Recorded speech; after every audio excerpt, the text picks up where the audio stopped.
Hello, everyone. I have the honor to interview Esther Gokhale. She's helping people with back pain all over the world by using her Gokhale Method, which I think is an amazing tool to help people get out of their pains, to improve their posture, and to get healthier backs.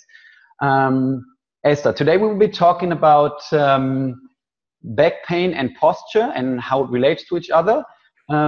First of all, I would like you to introduce yourself and your Gokhale Method a little bit.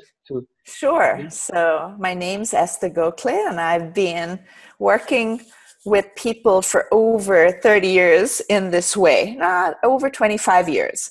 And I came at it the hard way, as many people come upon their passions, by having a pretty serious problem myself, an L5-S1 herniated disc. And long story short, it's my journey to becoming entirely pain-free. It's now been over 20 years, past one surgery, supposed to have had another one. And since I've started this work, now it's been over 20 years, I've not had a backache or a pain or a twinge or anything. And I get to help empower other people. So very satisfying journey indeed. Wow. We now have teachers. I put a lot of my energy into training teachers who are all over the world. We have teachers on every continent able to consult with people and teach our basic courses as well as continuing ed offerings. Great. And what exactly is the Gokhale Method about? How do you help people? So the first thing is that we've articulated what it is that's primal posture, truly healthy, natural posture for our species.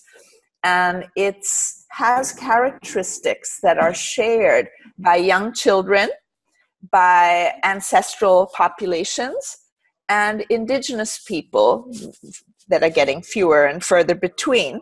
But they have some characteristics like what I call a J spine with their behinds behind, and a pretty elongated upper lumbar area, posterior shoulder placement, a certain shape in the foot that we call kidney bean, an external rotation of the leg, and so on. And so we help people bit by bit by using everyday positions, and that's part of the magic of our approach, is that we're not asking people to take time out of their lives, but rather do what they're doing anyway, which is sitting and standing and bending and lifting and walking, but do those things really well. And in so doing, the structure normalizes. You know, you actually, just by walking well, you are actually using your glutes. By bending well, we call it hip hinging, you're actually stretching your hamstrings. And so you get a lot of your exercise needs met in the course of doing everyday life well. Of course, you also need to be active and pushing a little bit in various directions, but it's very helpful to have these basics in place. And that's what we teach people. So improving posture, you would say, is very important for people with back pain, and that's is that the first thing you do when you work with people with back pain, or how do that is what we specialize. Now we have a few products, very few. I'm not one for selling tons of unnecessary products, but there are a few: a stretch sit cushion, a chair. I'm actually sitting in one of my chairs. It has little nubs in the back to help people stretch their back as they sit, so that they're gaining traction and helping restore normal length just in the background of sitting. So we have a few products, but mainly it's teaching posture is the way we address back pain problems. And it turns out that is the most useful way to address these problems. Like over the years, we keep hearing about things that don't work, that surgeries have been proving unsuccessful. Cortisone shots have gotten under fire. There are a lot of measures out there. In fact, there's a crowdsourcing website that compares different measures for effectiveness in back pain. And I'm going to share screen if I can find it, so that you can actually see what these the relative effectiveness of these measures is. So if you look at the screen right now, you can see that for lower back pain, and this is now going on above 60,000 ratings, this website has gathered, postural modifications are sort of head and shoulders above the next well-rated intervention. And if you include measures that don't have as many ratings, so still 86 ratings is very good, then our rating is 4.6 out of 5, which is, again, wow, head and shoulders above postural modifications in general. So, this is the crowd. This is crowdsourcing for effectiveness in different interventions. We've also done in-house studies, and so done the Roland Morris pain questionnaire before our course, after our course, and 4 weeks after. And we're very happy, gratified, and to see that improvements keep happening after the course. And so this is all supporting data showing that posture really is a key piece in addressing back pain. Amazing. Wow. Yeah, great results. So there's a lot of people saying that there might not be something like bad posture. Would you say like people, the problem is that people are in bad postures, or is it that once you teach them better postures or different postures, it's just getting better because, before they were sitting too much in general? Or like, do you believe there is something like bad posture? Or I think it's hard to, anybody who has common sense, and I'm going to share screen again, because what better way to discuss this than to actually see it? I think there are few people who would argue that is really poor posture, and so is this, people, and this is what's happening with our kids, and this is how they sit on their tails, they have very slumpy backs, and you can call it what you want, but I call this poor posture, and then it plays out into old age as dysfunction. So yes, I definitely think there is bad posture. It sometimes sits right next to good posture, as you can see in this slide. So I think there's a huge difference in the way people arrange their bodies in modern times. It used to be that you sort of have a standard issue human shape. If you look at a band of Kung San in the Kalahari, they look pretty similar, their body shapes and how their behinds are behind them and the even groove in their spine. There's not a ton of variation. But if you look at modern populations, there's a lot of variation, and a lot of it is not very healthy. And it doesn't, it's pretty commonsensical to recognize that. And the average mom is pretty dismayed by what she's seeing in her child. And I think, and the fixes, unfortunately, are sometimes as bad as the original posture. Right, yes. Yeah. It's like sit up straight, stand up straight. And then people sort of arch their backs, they pull their shoulders back, and now they got a different kind of bad posture. And I think that might be part of why posture doesn't have the good name it deserves as an intervention for back pain, is that a lot of people's conception of good posture is flawed and equally problematic as the poor posture. Yeah. So that's why maybe why this approach, your next posture is your best posture, came up, because they knew that they would not get into the right posture, but just because in that next posture, yes, it's just keep moving. It's just keep moving like up. So the way I look at that, yes, it's a cute little 4 words, but it's quite lame. It's like, if you don't know any good posture, yes, it's good. It's the next best, keep moving, because you don't want to get stuck in any single bad posture for too long.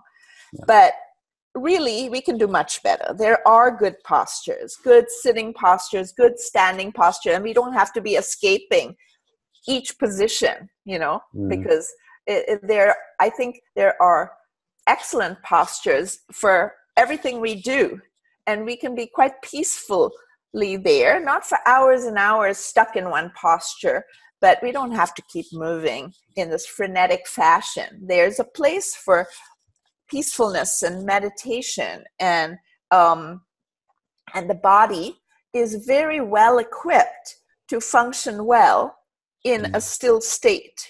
Historically, we've been still. Like at night, we're still. And when we're seated, if we're doing a task, whether it's basket weaving, or it's being behind a computer, or it's playing an instrument, it's been very useful, and it's been part of our repertoire of movement to be still, relatively still. And if it's good posture, then the muscles are relaxed, the bones are well slacked, there's still movement. Even within stillness, with the breathing, there's movement around the spine, keeping everything circulating, keeping it healthy, and then we don't have to be so frenetic and in such despair about being in any position.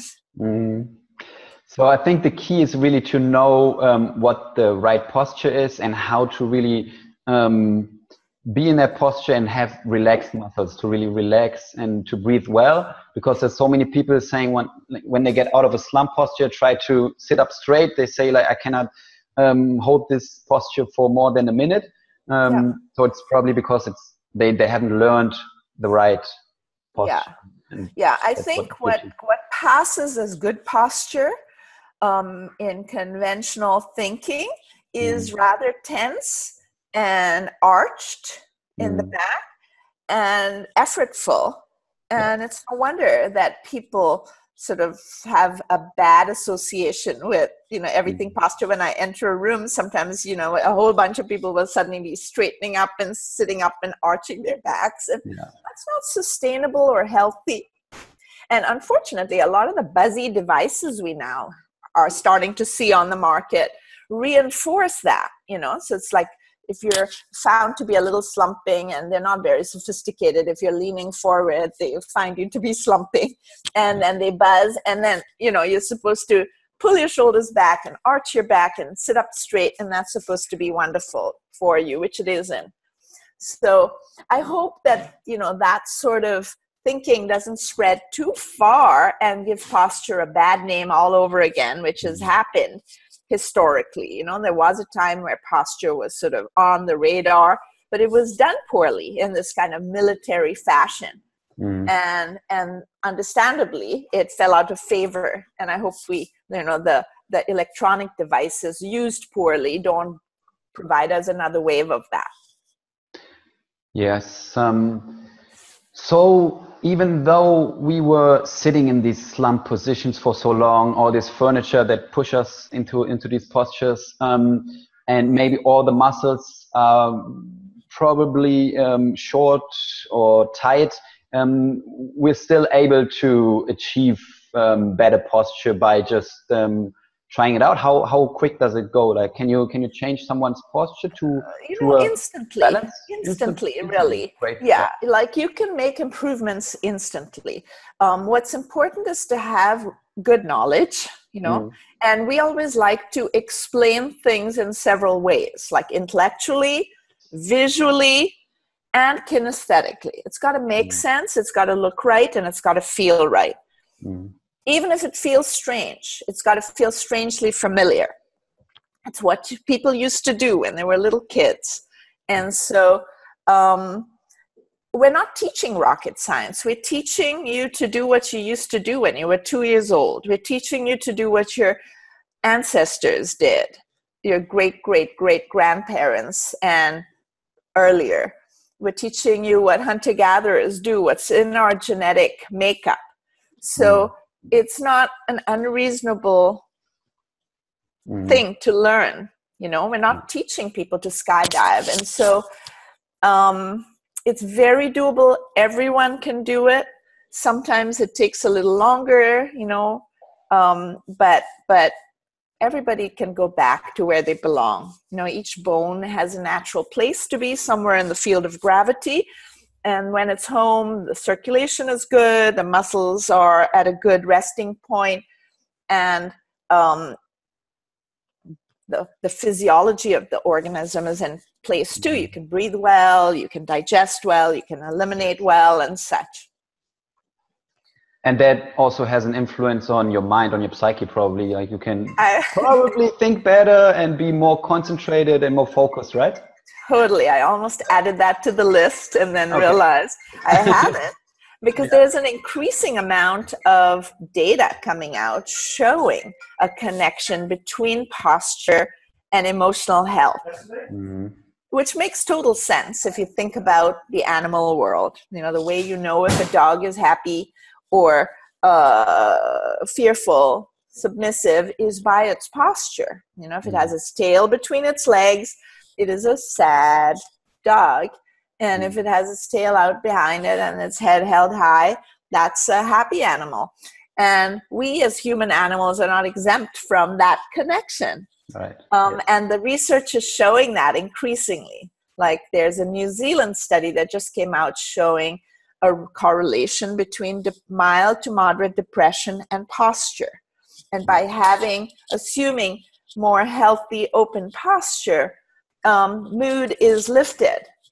So these are really interesting findings, and I certainly have observed that to be the case, just anecdotally. You know, my students, people tell me they feel more confident, they're more energetic, and so it's just a privilege to be working in this space that's on the fence between the emotional and the physical and the physiological, you know, between Eastern and Western worlds, between the old and the new. It's really a very cool and rich area that can give us many, many benefits, I believe. Yeah, totally agree. But I see a lot of people who have back pain having this excuse. They say, oh yeah, I know I shouldn't sit that much. It's only because I'm sitting. So they get into this like victim mentality. They think, okay, I'm the victim, I have to sit 8 hours a day. But you say, like, when you really learn to have a better posture, it's not all that bad. It's not the new smoking, probably. Okay, you can. I just got up, right? Yeah. I think it is a good idea to vary one's position when working. You know, these days, so much is done behind a computer that it's easy to become like a lump on a log sitting there for 8 hours straight, which is all the data points to the fact that that's not the healthiest thing to do. So, but it's not that hard to fix it. You know, I just stood up, and I can also move, which I do frequently in my teleseminars. So now I'm doing a little samba. And I'm getting a psoas stretch. I'm stretching my pecs. I'm stretching my traps, strengthening my rhomboids, and enjoying myself. And I don't feel compromised in the interview that I'm doing, right? So this was really easy to do, and give myself a little break. And there are many ways to do this. And then go back. If I have something that I want to concentrate on, I could go back to sitting, because it has been demonstrated that certain kinds of focused thinking happen more easily when you sit. And I think that's why a lot of meditation is done sitting. There's other kinds of thinking that you do well if you're walking and reflecting on it. So I think all positions have their value, and sitting is, I think, a very healthy part of the repertoire. It needs to be done on, number one, good, decent furniture with good form and in moderation.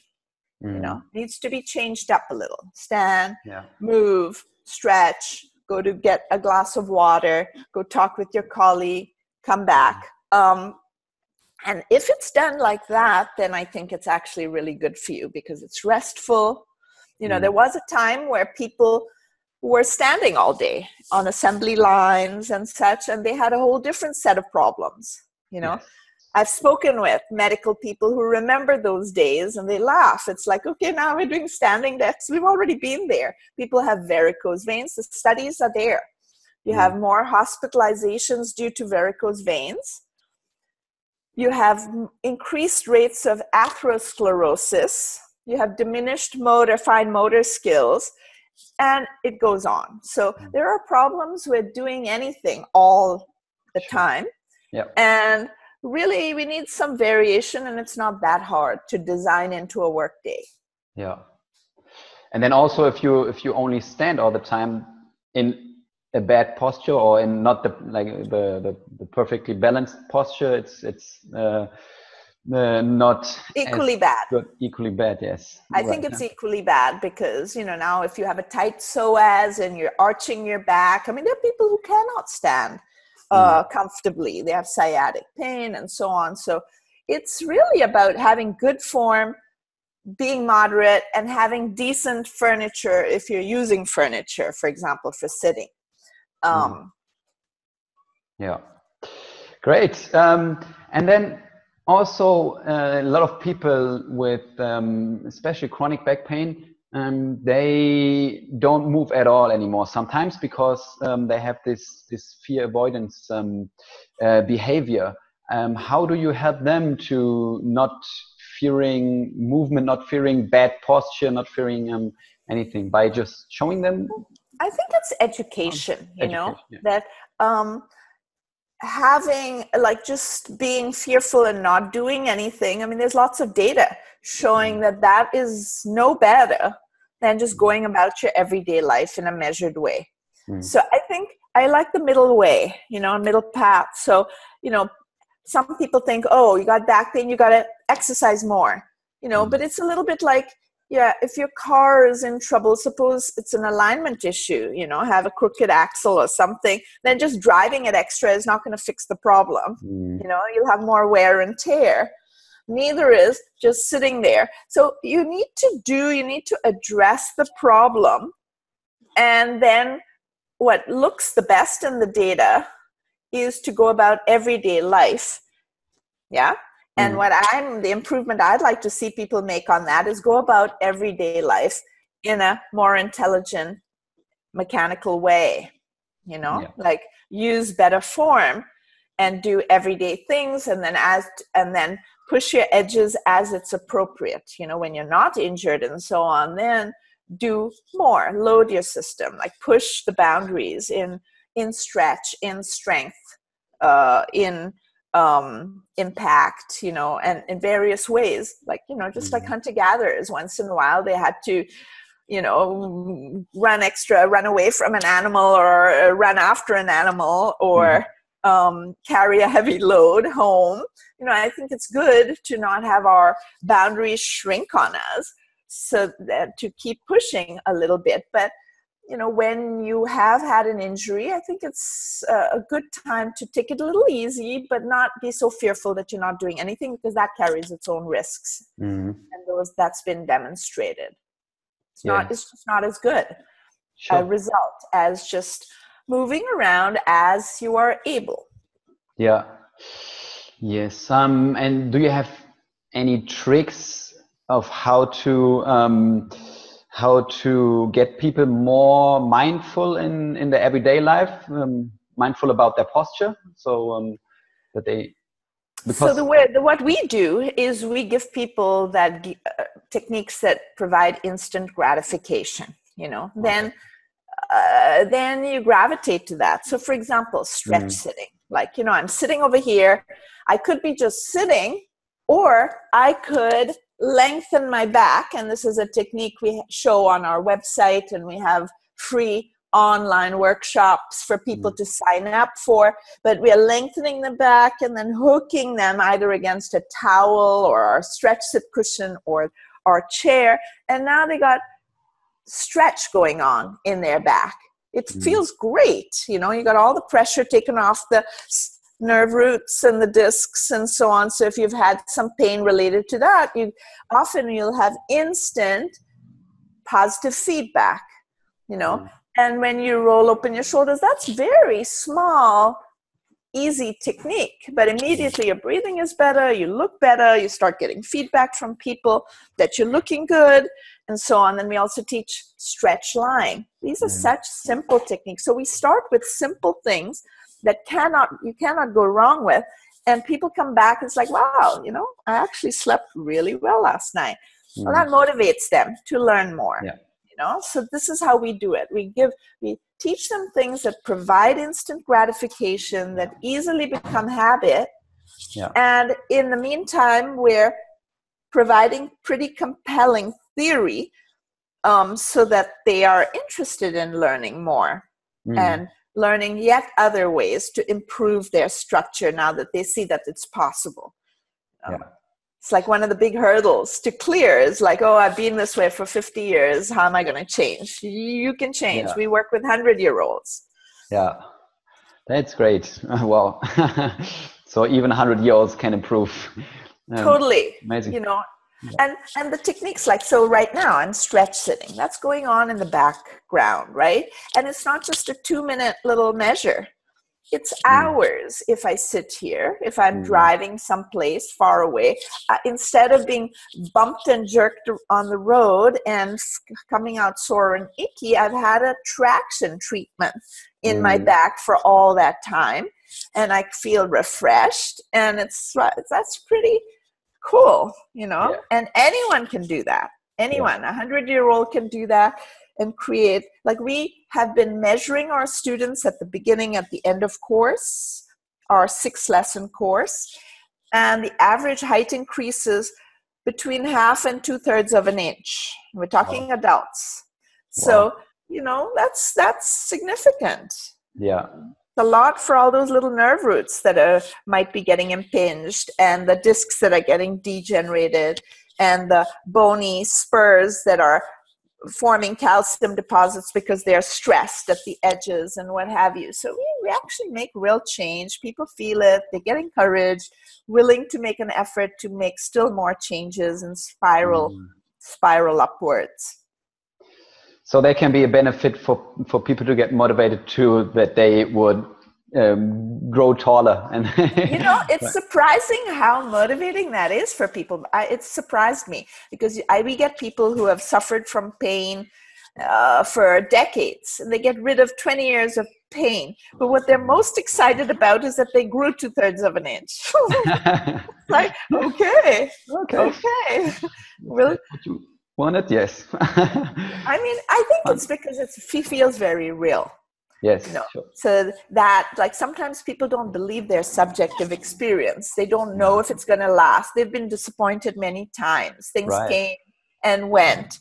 But if you grew 2/3 of an inch, who's to argue with that? So I think that might be part of the effect. People are on new territory. They don't know. They've been told so many things. They've been promised the moon so many times and been disappointed that they have all kinds of barriers and, ways to protect themselves, from disappointment. They don't want to go on this roller coaster ride all the time. Sure. And yes, and also I see people, they believe, all right, all I have to do is go to a course, get there, like a regular course in the gym. They go to maybe even a yoga class, which is probably not the best idea for everyone to start with when they want to alleviate the pain. There's some very good things, and then there can be. It depends how it's done. But once you have pain, I think of our approach as pre-yoga. It's the yoga of sitting and standing and bending. That's what you're doing most of the time.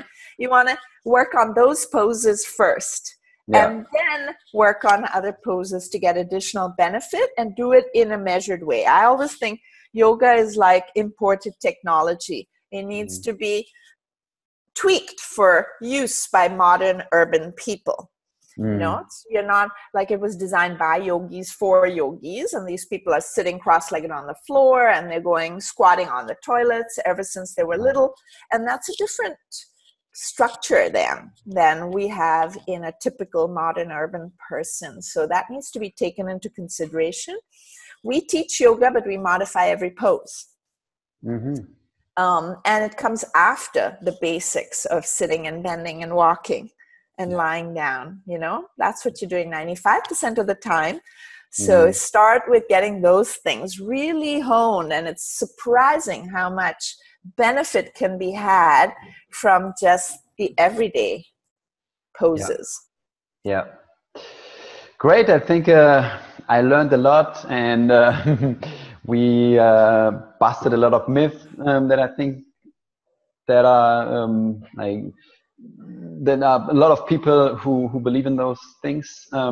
Maybe now they start to change, and if they want to know more about your method, where can they go? Where can they find more about you? So our website is gokhalemethod.com. That's GOKHALE method.com. That's a difficult one to remember.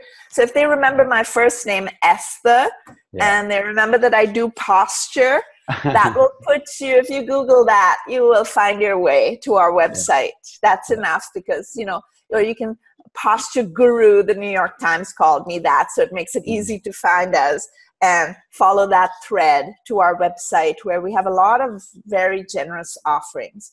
And my message is, don't ever give up hope. You're never too old. You're never too hurt to make improvements. Dare to hope, even if the hope has been disappointed in the past. Don't ever give up hoping, and use your discernment. If something makes sense, then actually follow it through. It's worth making the small amount of effort it takes to get the very large amount of reward that you can get from changing your structure. All right, Esther. Thank you so much for the interview, and all the best. Yeah, thank you very much.